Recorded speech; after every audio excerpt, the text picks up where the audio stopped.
Yo, yo, yo, what's up? I know you weren't expecting to see me. You were expecting to see Jake or maybe Jeff, but it's me, Ja. Today I'm going to be hosting the show. Thank you for joining us, watching Inside the Iggles today in the Nest, December 1st.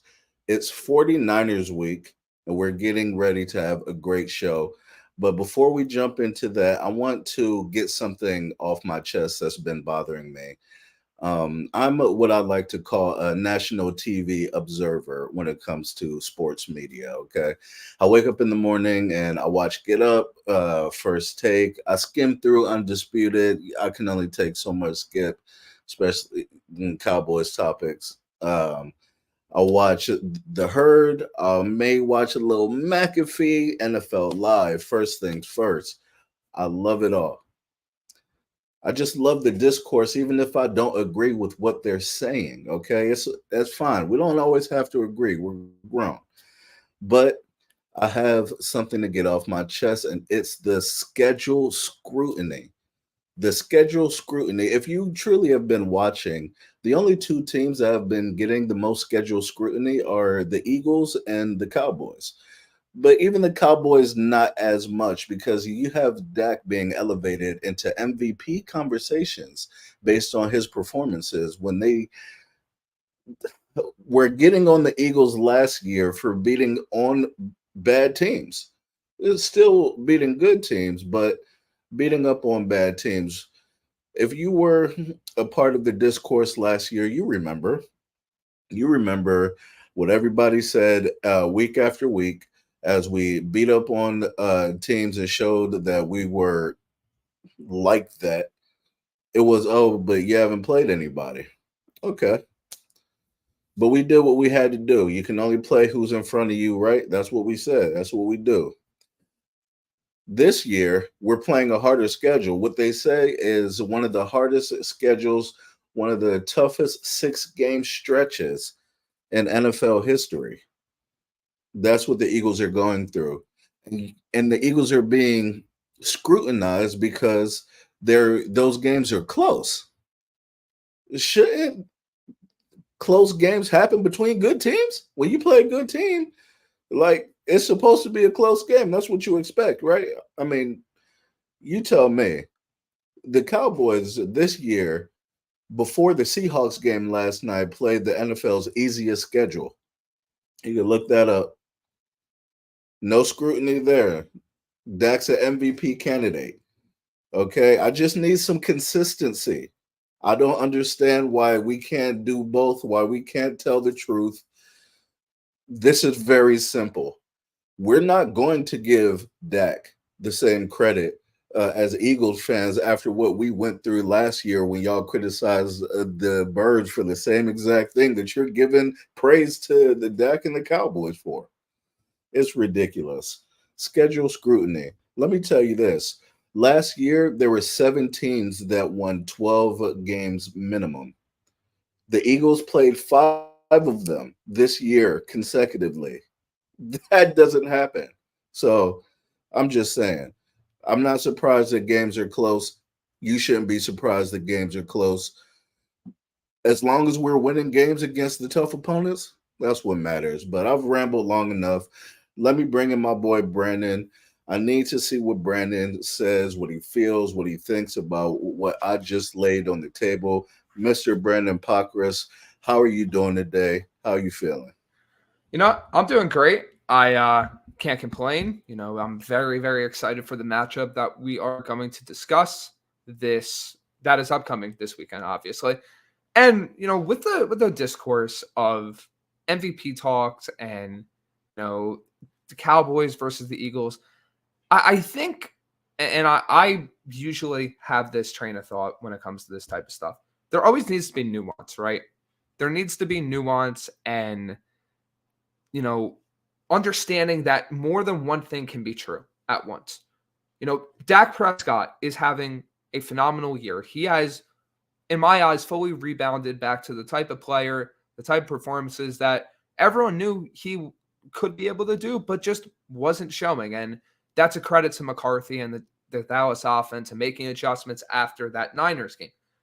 But you can also acknowledge at the same time that their schedule has not been the same as a team like the Eagles. You can also acknowledge that as much as Prescott has been good, that Hurts has been just as good in a different environment, in a different type of schedule than what Dallas has faced, right?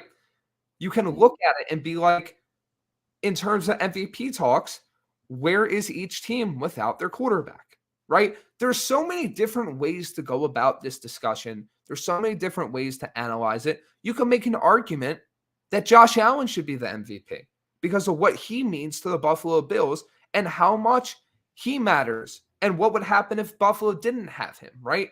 So there's not just this one consistent line of thinking where it's like, oh, Hurts is 100%, or Prescott, or Mahomes, or Allen.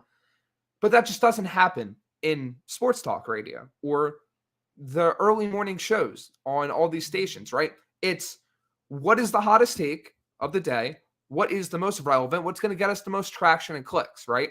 So the night after Dak Prescott has a phenomenal performance, we're not going to talk about how the schedule hasn't been as tough or how that compares to Josh Allen, Jalen Hurts. No, it's going to be, hey, Dak Prescott, MVP. Discuss, right? Right. If Jalen Hurts has a bad game, oh, Hurts is out of the MVP conversation. But we're going to discount everything he did because of one bad game? Or, Right. like, it's just not nuanced enough for me. And it's like, I commend you for watching all these shows because honestly, I just don't have that desire to just click into all the discourse and just watch all these shows and the hot take artist. And there's some really good analysts on some of these shows, right? I'm not discounting everyone on these shows, but there's just a lot of these overarching narratives where sometimes there just isn't a good take, right?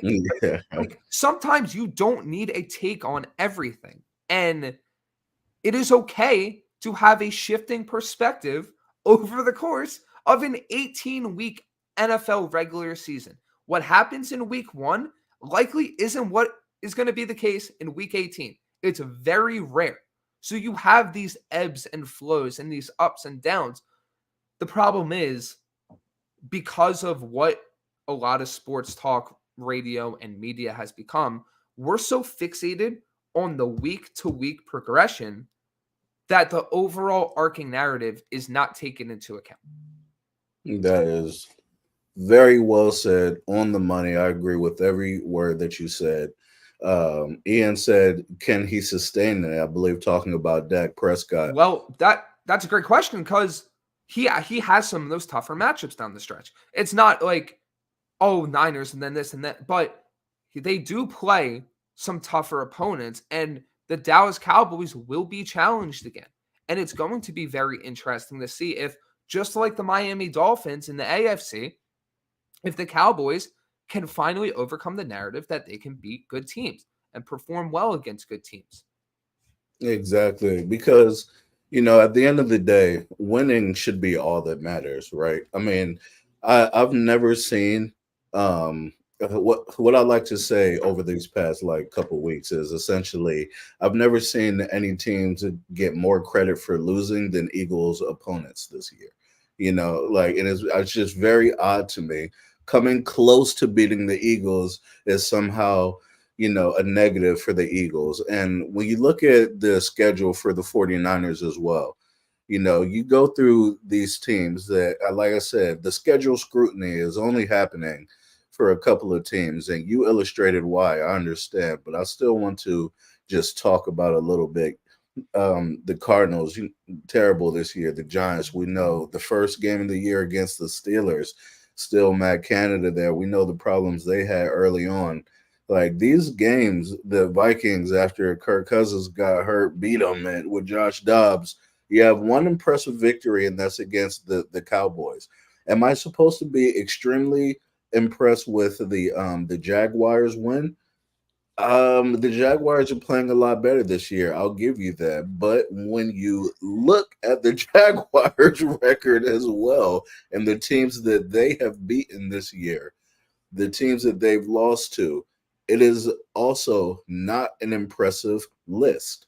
So I mean, I'm just looking for a bit of balance here when it comes to, and we know we're not going to get it, but that's why we have these shows, Right. so we can talk about it. And I I also think the 49ers one is very interesting because they're not the same team since the Browns game, right? mm, After they lost that Cleveland game, it's been a very different 49ers team.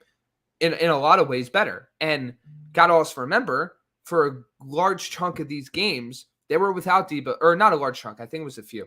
They were without Trent Williams and Debo Samuel. We have seen this season without Debo and Trent and with Debo and Trent makes a lot of difference for the 49ers, right? And back to the Cowboys point, they finished the season with the Eagles, the Bills, the Dolphins, the Lions, and the Commanders, whereas the Eagles finished the season with obviously the Cowboys. Then they have the Seahawks, Giants, Cardinals, Giants, right? So yeah, there's also the possibility where that narrative gets flipped. And now you're talking about, oh, the Eagles had a light end to the season schedule, where then people forget that they played the likes of the Dolphins, the 49ers, the Cowboys, the Bills, right? So hmm there's always the potential for that narrative to evolve. There's always the potential for that MVP or best team or whatever conversation you want to boil it down to. There's even more potential for that to change in the favor of the Cowboys or the Eagles or however you look at it. But at the end of the day, you have to look at each situation in and of itself and in its totality when it's done. Because the Cowboys, like I said, aren't the same team since they lost to the 49ers in just blowout fashion. I'd make the big argument the Eagles haven't been the same team in a good way since they lost to the Jets, right? I There agree. are there are different turning points. There are different things that happen in the course of a season where a team goes from point A to point B and even the point C sometimes, right? Yep. We're at a point right now, for example, where the Eagles secondary, and we'll get into this more when we talk about the 49ers game, where the Eagles secondary is by far and away the weakness of this roster. It is the reason, to a large extent, why they are in a lot of these tightly contested games against good teams. Because you have a guy like Josh Allen that can exploit it. You have a guy like Mahomes that can exploit it to an extent. What happens, and it's not out of the possibility because they have the talent, what happens if that secondary completely flips in the back half of the season, right? hmm So now that narrative around the Eagles completely changes.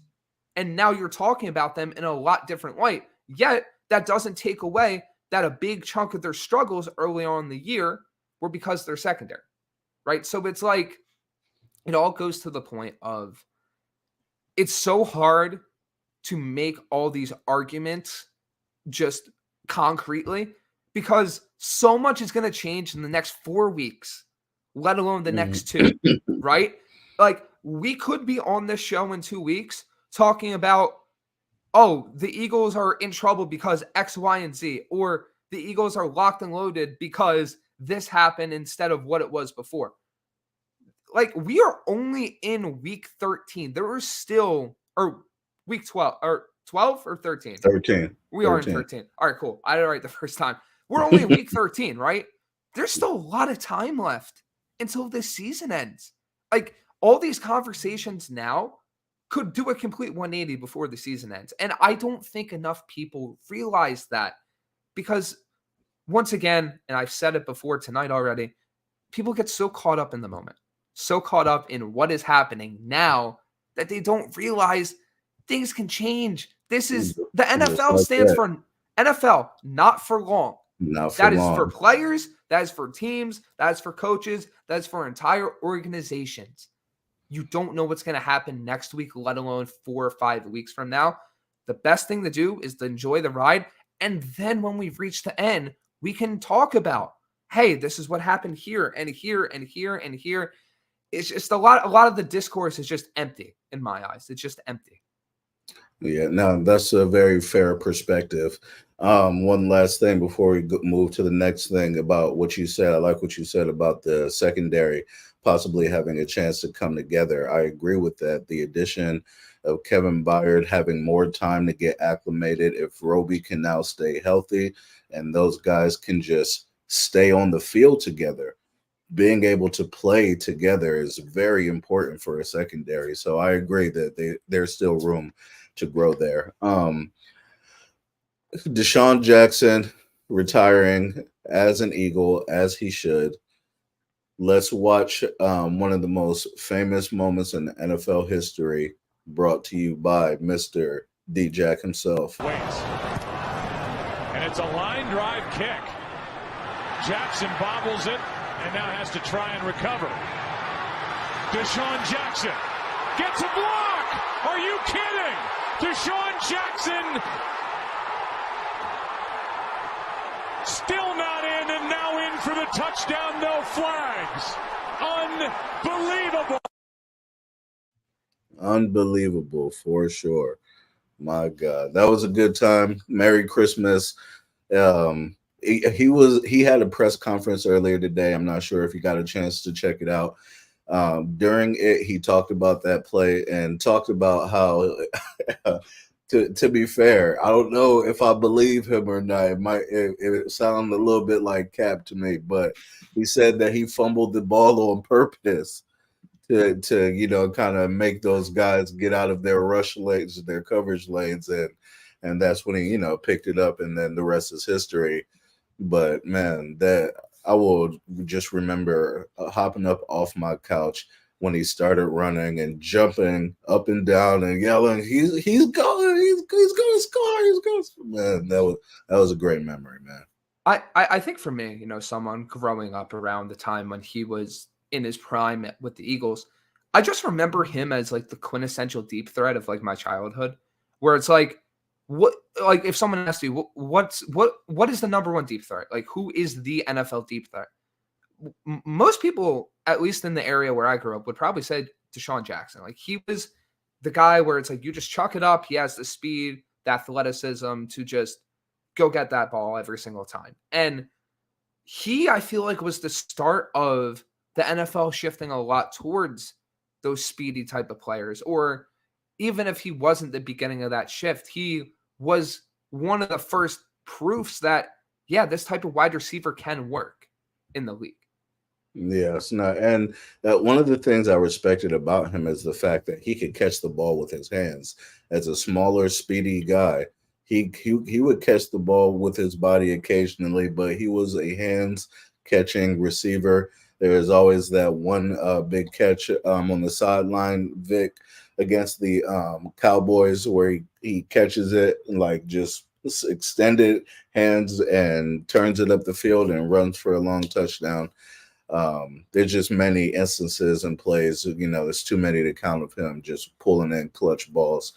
There are some frustrations every now and then in big games. If a physical corner is pressed up on him and got their hands on him, he might disappear sometimes. So it makes me wonder, and I want to get your opinion on this. I was asked this recently. Do you think he should go into the Eagles Hall of Fame? It's such an interesting question because what is a Hall of Fame, right? Mm-hmm. Like, we have this discussion in the NFL, NBA, MLB, every sport, right? What is the Hall of Fame? Is it for accolades or important players in franchise history, right? So it's like you have that argument where it's like, does Deshaun Jackson have all the accolades you would expect of a quote unquote Hall of Fame wide receiver for a team? Maybe not. But did Deshaun Jackson play a pivotal role in one of the Eagles, most important eras in a sense, and have a huge role in some of the team's most important moments? He elicited Hall of Fame vibes. You were right. Exactly. That's the discussion that has to go on when it comes to that type of stuff. So I really don't think there's a wrong answer. I really don't think Eagles fans would be disappointed if Deshaun Jackson was voted into the team's Hall of Fame. And I just think it just comes down to what their criteria is for the team's Hall of Fame, where if they don't feel like, oh, he didn't have the accolades of someone that is in the Eagles Hall of Fame, then I understand. But also, at the end of the day, you tell me, if you had the vote, if I had the vote, yes, I probably would, because I think basically growing up, like this is another test, right? Where it's like growing up, name a few Eagles. Deshaun Jackson's always on that list because like Yeah. he made that impression on people, on fans. And I think if you want to go off that, a Hall of Fame's like a museum. It's Yes. like it's like a museum of the team's history. You can't write the Eagles' history without the miracle at the Meadowlands. It's a very important play. And I think for like along those reasons, he should be in the team's Hall of Fame. Boom. I'm convinced. Yes. Put him in. Put him in the Hall of Fame. Let's see. Ian says, I don't think so. He was awesome, hands down. Someone like Fletcher and his long tenure, for sure. Oh man, Ian, you know what? I agree with you on Fletcher. And I feel like that one is a more obvious one, though. You know, it's like if Fletcher doesn't get into the team's Hall of Fame, then there's a lot of people who aren't going to be getting in, type of thing. But when it comes to Deshaun, I do think there's a little bit more room for discussion and debate. I'm with Brandon. I wouldn't be mad either way about how you feel. You know, you saying you don't think so, that's fine with me. I'm sure there's a lot of people who may feel like that, but if they do put him in, I'll be good with that as well. Yeah, what Let's go. what Mhm. do you call it? Like that's the thing. Like you can make the argument for, you can make the argument against, and guess what? Both sides aren't wrong. Facts. Facts. Let's get a little bit more into the 49ers stuff. Um, Debo, he seems to be the front man for the trash talk since the NFC Championship game last year. But it wasn't just him. Robbie Gold had his comment about making Jalen play quarterback, which obviously everybody knows is probably one of the stupidest things said in sports in the last 20 years based on how Jalen performs now. His stats in the pocket are ridiculously good. So, like, he has to feel like a buffoon. That's probably why he's still not on the roster. But what were your thoughts on the Debo's trash talk? What he said about Bradbury and all that stuff. It's like all is it's all fun and games until you get punched in the mouth, right? And I'm not just saying that from a 49ers versus Eagles perspective or the Eagles saying it towards the 49ers. It's look, people are going to talk and players are going to talk. And if you look at it from the perspective of San Francisco, they probably feel that they got cheated, but not because of the Eagles.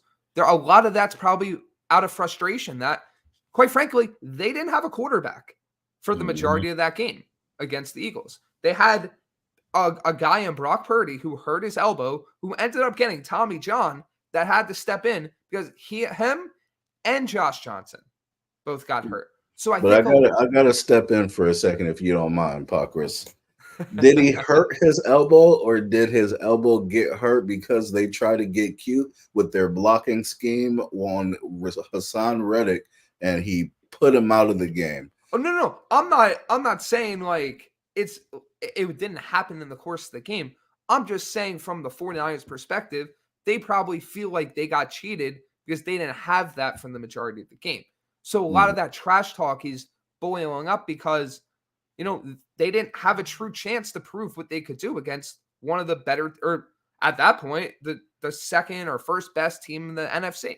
They were the two best, and they probably felt like they got cheated out of it. Now, the trash talk in and of itself, like about Bradbury, like, look, Bradbury hasn't been great this season, but there's so many other players on the Eagles that you could trash talk, and it's like, how many times is Debo actually going to be lined up against Bradbury? We don't know. 49ers love moving him around the formation.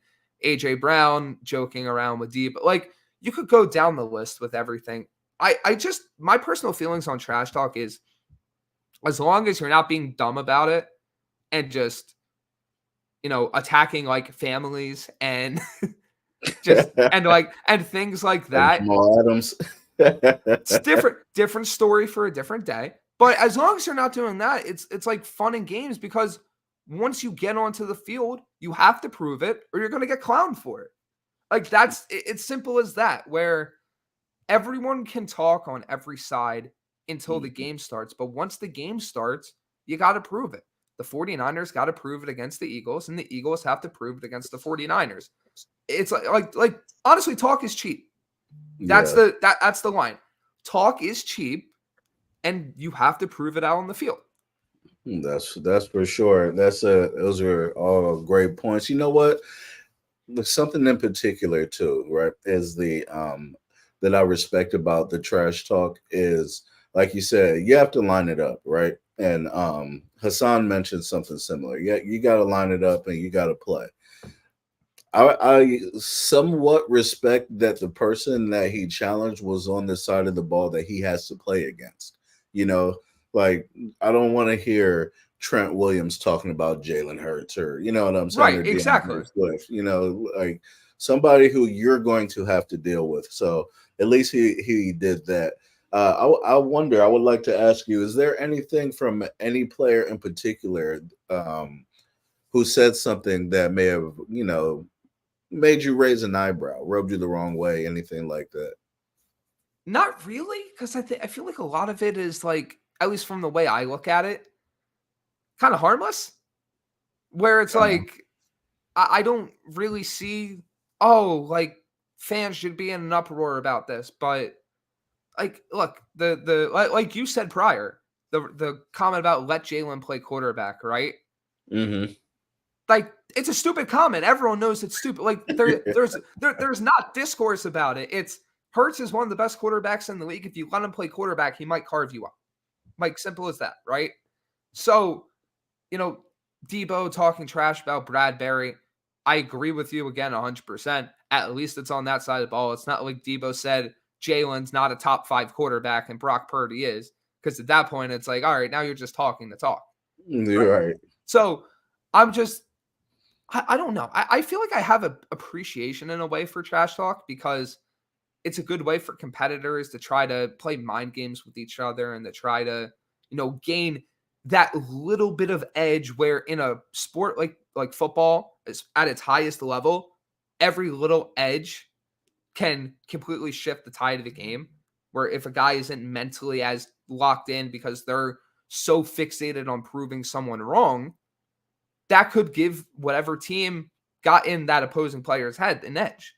So I don't really see any of it as like this, oh, we should be in an uproar about this. It's just, it's like gamesmanship, a lot of it. Yeah. And Kevin Durant recently said something on Twitter about or X about yeah, guys play against. He said, "When will you fans realize that friends play harder against friends?" And I don't I know. I I love that comment so I much. I don't know that I want to disagree with him because he's in the fire, right? So he's doing it. If that's what he says, that's fine. But for fans and for the hype surrounding the lead up to big games and maybe it's a little slightly different for football because you have a week to gear up for games, but when there's hostility it makes it more entertaining. It just like I can't get on X now. The algorithm is pretty much filling my timeline with either 49ers fans talking about the Eagles or Eagles fans talking about the 49ers. There's a lot of back and forth, and I think it's fun and hilarious as long as, like you said, we don't go out of line, start threatening people, talking about people's families. Then that's good. But then we're good. But there was one thing in particular that I just thought was interesting, and that was Kyle Shanahan during the off season.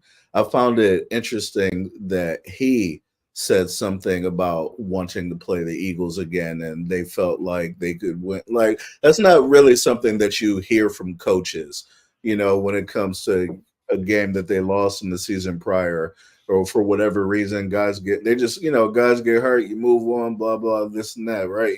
And that's just coach speak. You get a lot of coach speak. You don't usually get a guy like, oh yeah, we want them again from the head coach in the NFL. That's more like a college type of, mentality, I feel. I don't know. I thought that was kind of interesting.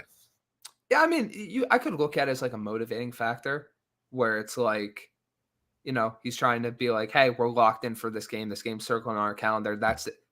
He's basically telling his team That's a team that prevented you from being in the Super Bowl.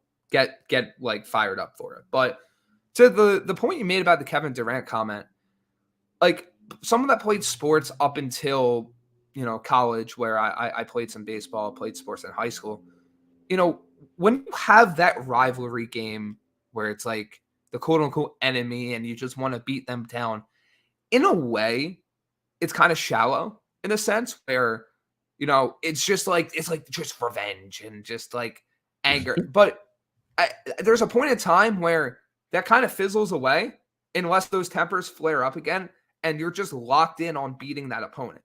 Like, for example, if you're in baseball, if you're playing your crosstown rival, at a certain point in the game, you don't care that it's your crosstown rival. You're just trying to get a hit so you can win the game or get on base or make that play in the field.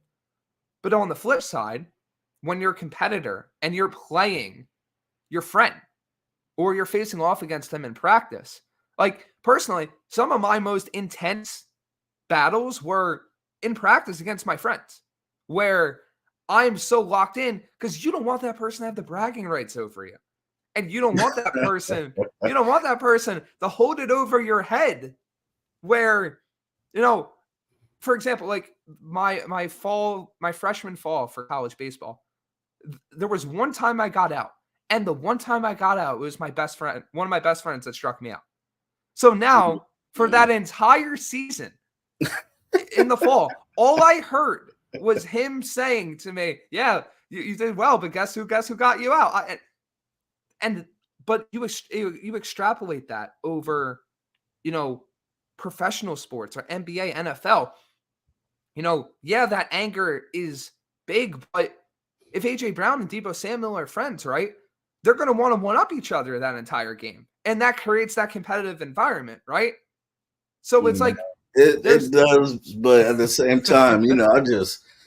Like the people that you dislike, I feel like you also want to, one up and want to make sure that, they don't beat you because you just have that complete disdain for them that you couldn't imagine them, getting one over on you. I mean, there's an argument for both. There's an argument for both. The Captain America Civil War, when they're having the big fight at the airport and, Scarlet Witch has to jump in to help Hawkeye because he's pulling his punches on Black Widow because they're friends. You know what I'm saying? Like, so look, there's an I don't know argument if this for is both apples sides. to apples, but I personally take the side of it's more competitive when it's two people that are friendly competing against each other. But there's definitely, I'm not ignoring it. There's definitely the narrative that, playing an enemy is more, get someone more fired up. So, we'll have to see. We'll have to see how it looks for this pivotal matchup. There's definitely credence to both. Kyle Brown asks how we feel about the Birds being underdogs and not being favored at home. So I think it's a good transition into, like talking about like the game itself, right? Mm-hmm. Where, looking at being the underdog, I think it's basically in a way evening the playing field. If the Eagles even care about that, which, with how good of a coach Nick Sirianni has been, it's a toss-up whether they see that noise or not, but players are on social media, they see what's being said, they understand what the narrative, quote unquote, is around the game, right? Because if the Eagles see that the team they definitively beat last season is the favorite over them, that could be that extra push to be like, hey, we're not losing this game. Like, we're going to prove all these people wrong again. Whereas you already have the 49ers coming in with that edge where they want to be so locked in because Shanahan's telling them, hey, this is the team that prevented you from going to the Super Bowl and possibly winning a championship. So that could potentially even that playing field. But from the grand scheme of things, looking at it from like a 500,000 foot up high view, I don't think either of these teams are going to need much motivation. I think it's going to be a very tightly contested game. It's a game between the two best teams in the NFC in my eyes. And that it's just going to be that natural, pure competitive atmosphere. Because quite frankly, I don't think either of these teams want to lose to each other. No, they do not. All great points. No, they do not. Gents, Ryan says, hello, Ryan. Hey, everybody. Thank you for being here. We're inside the Iggles in the nest. Ian, Kyle, Ryan, Adrian, thank you for being with us here today. Brandon, my thoughts on the underdog thing are basically the same. It gives a little extra bulletin board material, but overall, the guys that should be ready to go. There's a lot going on in this game already with just the stakes, the trash talk between each other. And what happened last year to worry about the odds makers too much. It may give you just a little extra something to put on top of trash talk after you figure out what's what, and the score is settled, and with hopefully the birds on top. But as far as extra motivation for them, I don't think it does much for them. For me personally, when I look at it, do I think it's disrespectful? I have to say yes. If I'm going to be completely honest, it's only 3 points. I understand that, but when you consider what I told you at the beginning, when we look at the schedules, people are like, "Oh, look how the 49ers have been doing this and that." Who have they been playing? Why does that matter for everybody but us? Or for us, but not everybody else. Rather, I don't understand. The Birds are what, 14-1 at home in the last 15 games. Birds are at home, so I mean, I just feel like there should be a little bit more respect given for a team that keeps beating the teams that people keep saying should beat us every week. But that's just how I felt. So, like devil's advocate for it, right? Hmm. The Eagles, if backtracking a little bit, if you want to look at it from the sportsbook perspective, right? The Eagles have had, if you really want to say, the Chiefs and Bills games where they've had to storm back with improbable comebacks and basically pull out the game at the last second, right? Where regardless of opponent, you can only play who you play on the schedule. The Niners have been definitively beating their opponents. If you want to look at it, there's been a few games where Hurts has been a slow starter, whereas the Niners have gotten out on a strong footing almost immediately in their games, right? So you look at that from that perspective, I would say a 3-point line's a little high. I'd probably have it at like 2. But at the same time, it's like a coin flip Well, game. let me ask you this. So, how much credence do you give to the notion that there should be some I don't know the word that I'm looking for, but just a little bit more scrutiny on the fact that as soon as Brock Purdy lost a couple of pieces, they didn't look good and they lost 3 in a row. Whereas, you know, over the years, the Eagles without Lane Johnson have not done well. We just lost Lane Johnson for a game. We lost. We haven't had Dallas Goddard, so Jalen has lost pieces as well. We've had the 5 pieces on the back end, or different pieces on the back end in the secondary, still winning games. So, how is that measured or not measured in these things when it comes to establishing the line? Well, I mean, if we're going to be honest, I think sportsbook lines is more of kind of like what we alluded to at the beginning of the show. It's more week to week versus like taking almost everything into account, right? Because look at the 49ers schedule. After that Cowboys game, where the Cowboys like kind of took off immediately, they Hmm. did struggle with the Browns, the Vikings, the Bengals, and then found their footing with wins against the Jaguars, the Buccaneers, and then the Seahawks, right? I wouldn't call any of those opponents, just upper echelon and just amazing. Whereas, losing to Cleveland, losing to Minnesota, losing to Cincinnati, but that was with Burrow, so that's kind of different. Hmm. Those could be knocks against San Francisco. Whereas Philadelphia, you have the Commanders game where you struggled, and you have the Dolphins win, but you also have, the tight game against the Cowboys, having the storm back against the Chiefs, having the storm back against the Bills. Basically, what I'm trying to say is I think a lot of it boils down to these teams are just even.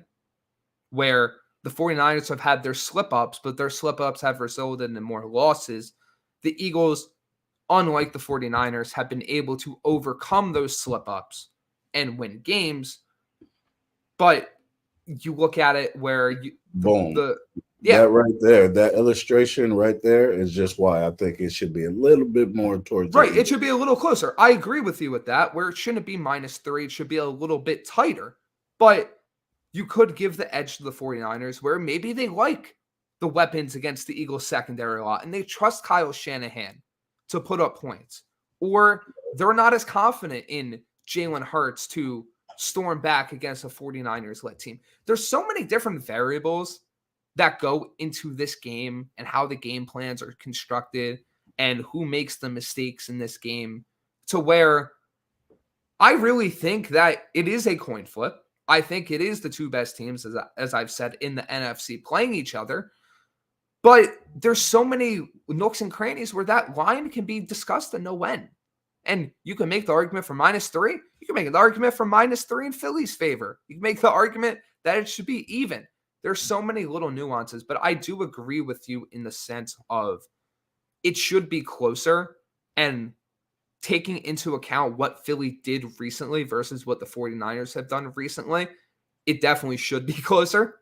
Yes. And it's very interesting to see why it isn't. But hey, if you're interested, Eagles +3, wouldn't hate it.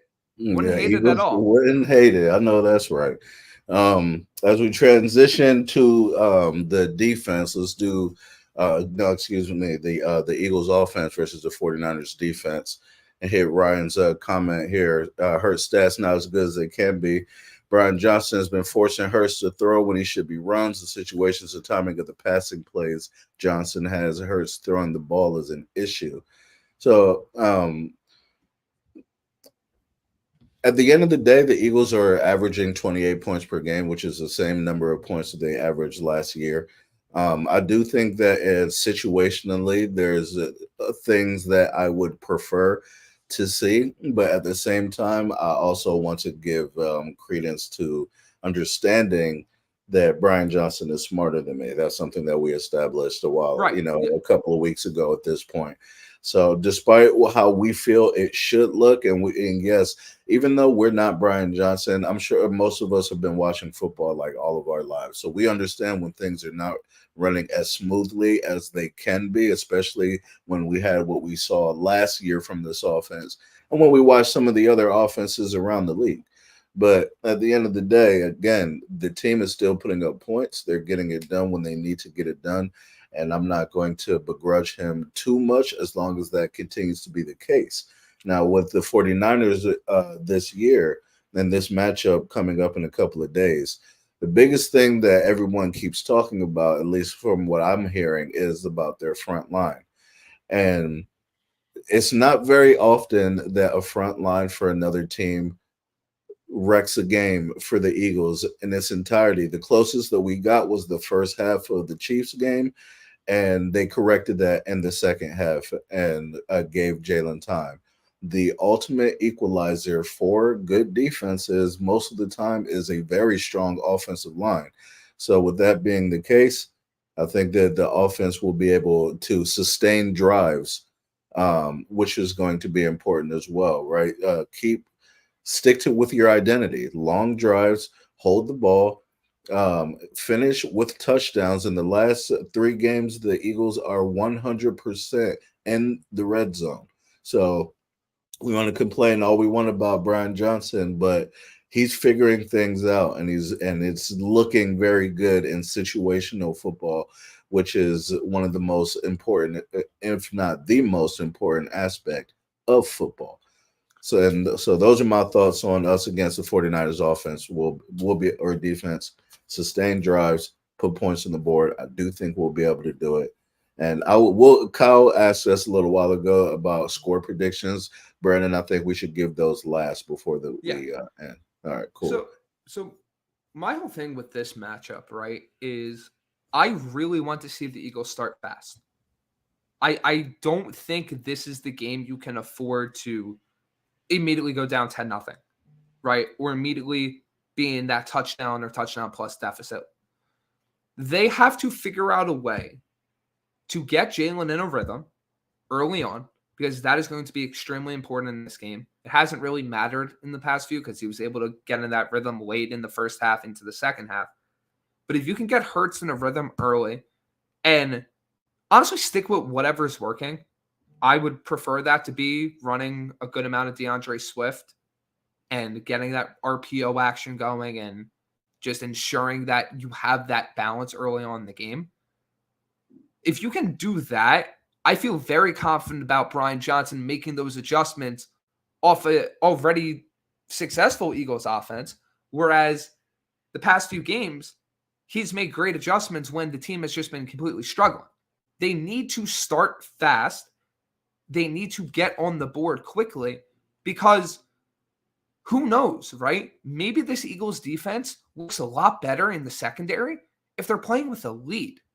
Mm-hmm. If they're playing with some of that weight off their shoulders where they don't feel like, oh, we have to wait a little bit for the offense to pick up. If the offense starts like that, you could see a little bit of a different game plan from this team overall. And that really comes down to that opening script from Johnson and Sirianni.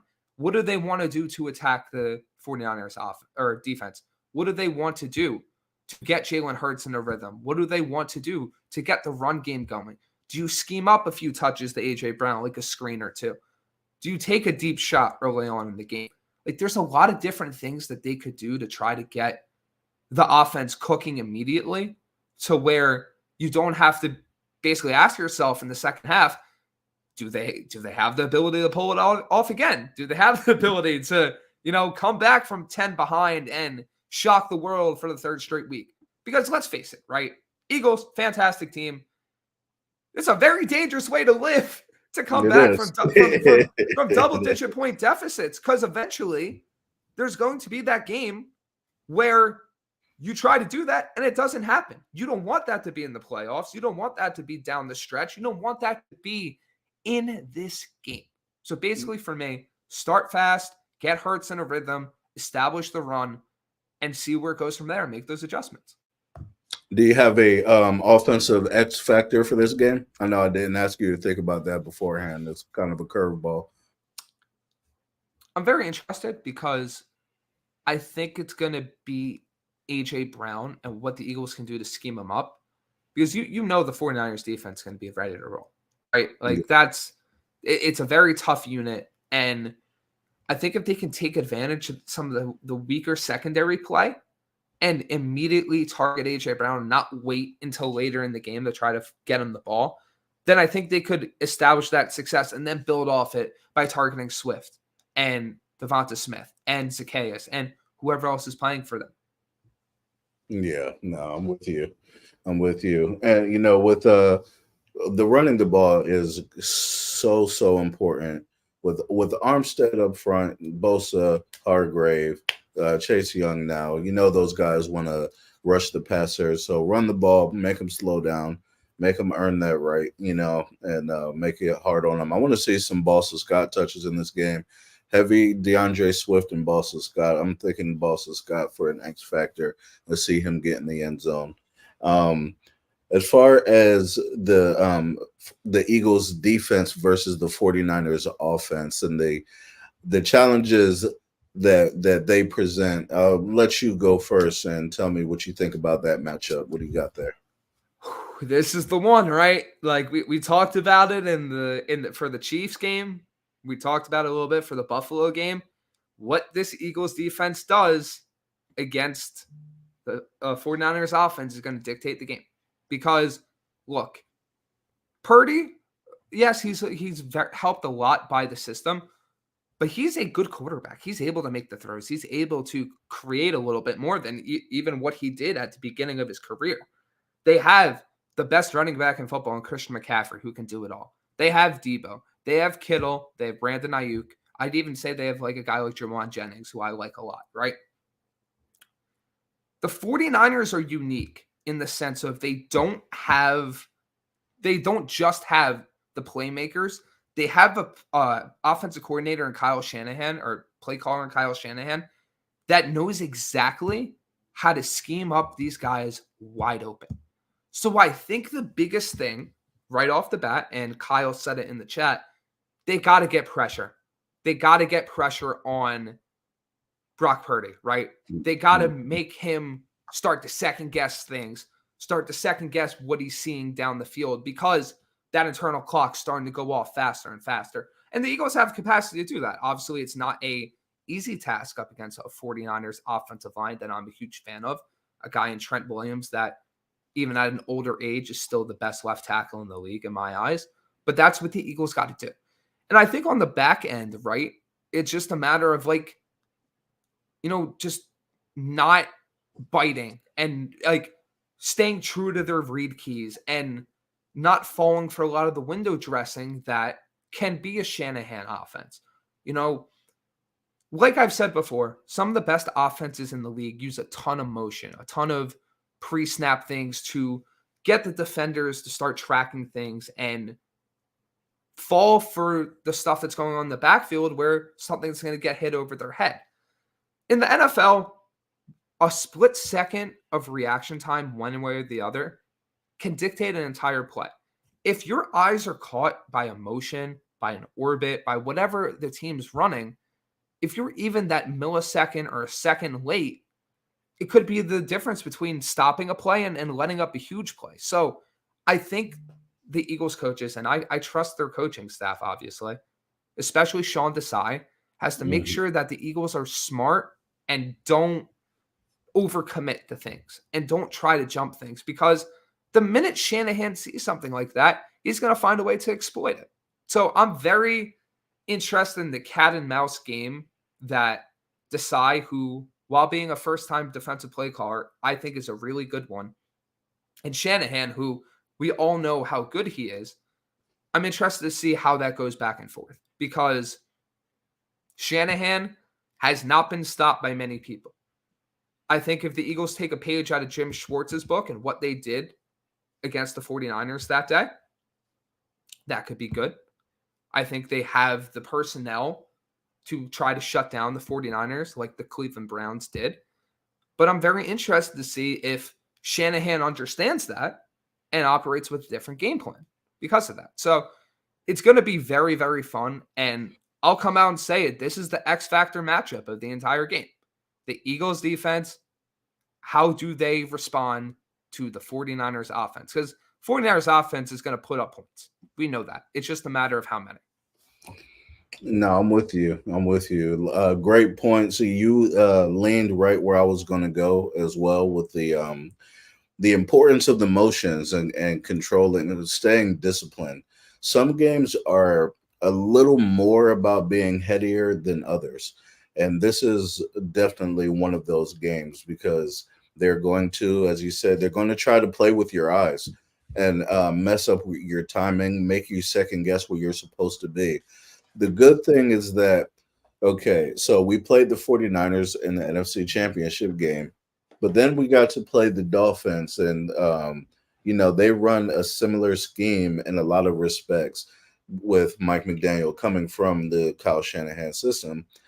And the Eagles did a very good job in that game of maintaining discipline and not allowing themselves to get caught out of position. They're going to have to do the same thing. And it's always funny to me when I watch the 49ers, because sometimes they're just putting guys in different places.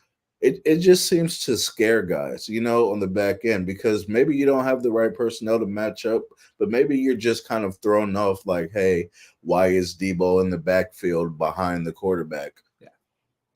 What I always think in those situations, and of course, it's always easier for me as a quarterback on my couch, but I'm like, treat him as a running back, right? You mirror him as a running back, depending on who you're going to play on him. If you're doing a man, of course, maybe you want to put a safety or a corner on him. But in terms of the motions, you can't let the fact that it's Christian McCaffrey running this motion as opposed to Brandon Ayuk throw you off too much, right? Because a lot of that is window dressing.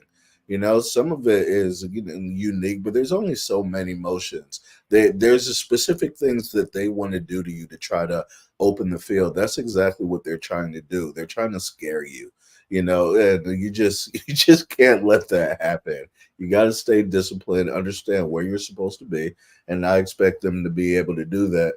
I think that was a big thing. I did watch that game with the Browns and the 49ers, and I saw a lot of staying disciplined and where you started before the snap. Don't let the motion dictate too much, move you too far out of position. Yeah, it was just very disciplined. Great job from we know how Jim Schwartz does. Yeah, so it's not too surprising. Though it was kind of hilarious to see that he just kind of has a thing for shutting down Kyle Shanahan. I love to see that because I love Jim Schwartz. His whole demeanor is just speaks to me. But game predictions. It's now time for game predictions. You want to give me your score for the game? Yeah, so I think this is a 30-27 49ers win. I've said it prior. I think this is the one other game the Eagles do lose. Now, I did think that they would struggle with some of the other teams. They came out on top in some of these other games. I just think, once again, this is a very unique matchup for the Eagles in the fact that there are not many teams that are as talented as them. This is one of them. The 49ers are also uniquely talented in the sense that they can attack the main weakness of the Philadelphia Eagles. I think Jalen Hurts is going to do enough to put up points, to do his thing, to look like the MVP candidate that he is. I just don't think the Eagles secondary has enough firepower to slow down Kittle and Ayuk and Debo and McCaffrey. I just don't think they have the personnel to do it. And look, I'd love to be wrong. I truly would. I just think this is the one where, and I've said this before as well, they lose this one and they beat them, as in the Eagles beat the 49ers when they meet again in the playoffs. Because I think the Eagles will make those adjustments to this matchup to what they fail at in this game in order to be more adeptly prepared for the following matchup. But I do not see the Eagles winning this week. That hurts my heart to hear, Brandon. I'm sorry. I gotta be honest. I gotta be honest here. I respect that, and I do expect that out of you. So it's par for the course, and I appreciate it. I I'm an emotional person, and I'm an optimistic person. I can't give that to the Niners. I can't give that to the Niners. I don't think they're going to win.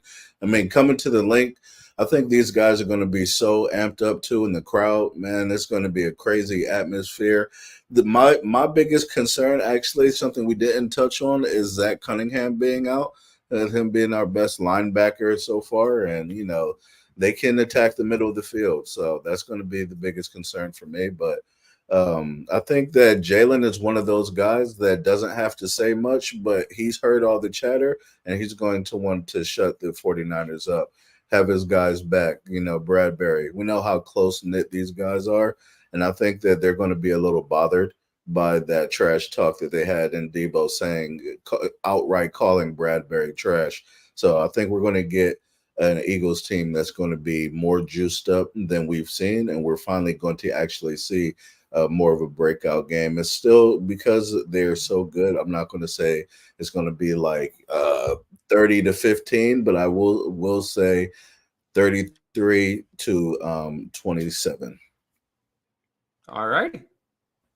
33-27 Birds, baby. All right. You got anything else?